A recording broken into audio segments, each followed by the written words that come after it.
Free బస్సుపై ఇప్పటికీ ప్రతిపక్షాలు తప్పుడు ప్రచారం చేస్తున్నాయని మండిపడ్డారు మంత్రి పొన్నం ప్రభాకర్. మండలిలో క్వశ్చన్ అవర్ సందర్భంగా మాట్లాడారు. ఫ్రీ బస్సు కారణంగా ఆటో కార్మికులకు నష్టం లేదన్నారు. త్వరలో ఆటో కార్మికుల కోసం గొప్ప పథకం తీసుకురాబోతున్నామని చెప్పారు. అర్హులైన జర్నలిస్టులకు అన్యాయం చేయబోమన్నారు మంత్రులు. తెలంగాణ అసెంబ్లీ సమావేశాలు హాట్ గా కొనసాగుతున్నాయి. మండలిలో క్వశ్చన్ అవర్లు ప్రధాన సమస్యలు చర్చకు వచ్చాయి. ఫ్రీ బస్ పై కొంతమంది పనిగట్టుకుని తప్పుడు ప్రచారం చేస్తున్నారని మండిపడ్డారు మంత్రి పొన్నం ప్రభాకర్. మహిళలను అవమానించేలా మాట్లాడారన్నారు. ఆటో కార్మికుల సంక్షేమానికి తాము కట్టుబడి ఉన్నామని, త్వరలో మంచి స్కీమ్ తీసుకురాబోతున్నామని చెప్పారు. ఊబర్, ఓలా పెట్టినారు, మెట్రో తెచ్చినారు. ఇవన్నీ తెచ్చినప్పుడు దాని ద్వారా ఇంకేదైనా నష్టం జరిగిందంటే దానికి అర్థం లేదు. ఒక రాద్ధాంతం చేసి దీనికి సంబంధించి చూపెట్టడం అనేటువంటిది మంచిది కాదు. వాళ్ళ సంక్షేమం కొరకు సపరేట్ క్వశ్చన్ అడగండి, డిమాండ్ అడగండి. వాళ్ళ క్వశ్చన్ వాళ్ళకు సంక్షేమంకి ప్రభుత్వం కట్టుబడి ఉన్నది. మీరు ఆటోలకు సంబంధించి ఒక మంచి వాళ్ళకు వెల్ఫేర్ స్కీమ్ కూడా తీసుకొచ్చే ప్రయత్నం జరుగుతోంది. రాష్ట్రంలో అర్హులైన జర్నలిస్టులకు హెల్త్ కార్డులు ఇవ్వాలన్నారు ఎమ్మెల్సీ మల్లన్న. అక్రిడేషన్ కార్డులు కేవలం గుర్తింపు కోసమేనని చెప్పారు.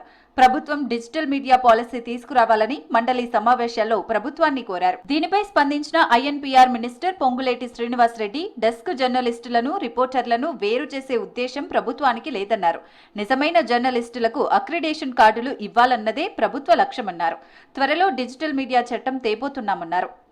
సో మనం పత్రికల కోసం 100 కోట్ల రూపాయల అడ్వర్టైజ్మెంట్లు అవో ఇవో ఇచ్చి పత్రికలను కాపాడుతున్నారు సార్. ప్రజలు ఎక్కడ ఉన్నారు? డిజిటల్ మీడియా వైపు ఉన్నారు. కాబట్టి డిజిటల్ మీడియా పాలసీని తెస్తామని గతంలోనే గౌరవ మంత్రి గారు కూడా చెప్పినారు. నేను కూడా 1-2 సార్లు మంత్రి గారు గుర్తు చేసినాను. ఇప్పటి వరకు రాలేదు సార్.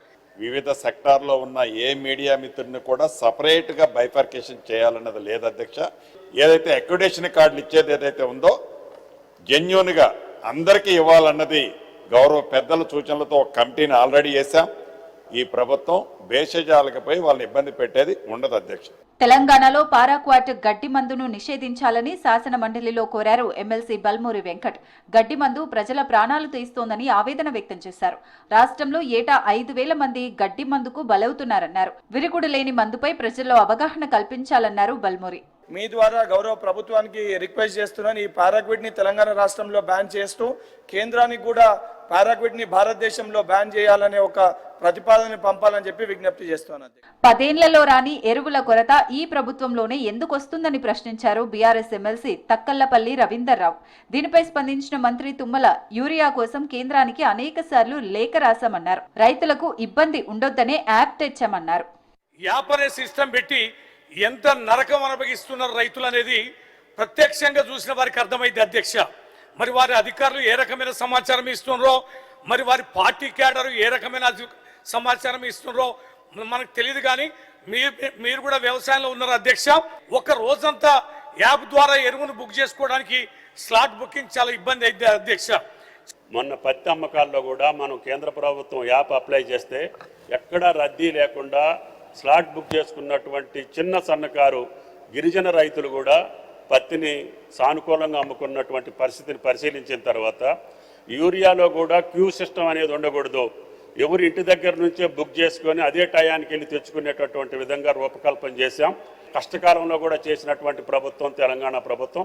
భవిష్యత్తులో కూడా దాన్ని కొనసాగిస్తామని చెప్పి గౌరవ సభ్యులకి మనం చేస్తాం. పట్టణ ప్రాంతాల్లో అనేక మంది నిరుపేదలు ఇండ్లు లేక అవస్థలు పడుతున్నారన్నారు సిపిఐ సభ్యుడు నెల్లికంటి సత్యం. ప్రభుత్వ స్థలాల్లో గుడిసెలు వేసుకున్న కుటుంబాలకు ఇండ్లు కట్టివ్వాలని డిమాండ్ చేశారు. వాళ్ళందరూ కూడా అతి పేదవాళ్ళు. మనమంతా కూడా ఈ ప్రభుత్వం ఆలోచన చేయాలి. అతి నిరుపేదలు వాళ్ళంతా కూడా ఇండ్ల స్థలాలు లేక మరి జీవిస్తున్నటువంటి కుటుంబాలకు మరి ఈ ప్రభుత్వం వారికి ఇండ్ల పట్టా సర్టిఫికెట్లు ఇచ్చి మరి ఇండ్ల స్థలాలు ఇచ్చి ఇండ్లు కట్టించవలసిన బాధ్యత ఈ ప్రభుత్వం మీద ఉంది. శాసన మండలిలో దేశపతి శ్రీనివాస పాడిన పాట అలరించింది. తెలంగాణ దుస్థితిని వివరిస్తూ గద్దర్ పాడిన అమ్మా తెలంగాణ పాటను పాడారు దేశపతి. ఎండి బంగారం దండిగా ఉన్నా బోడి మెడతో గొల్లు నేర్సినది అమ్మా తెలంగాణమా, ఆకలికే కలగానమా.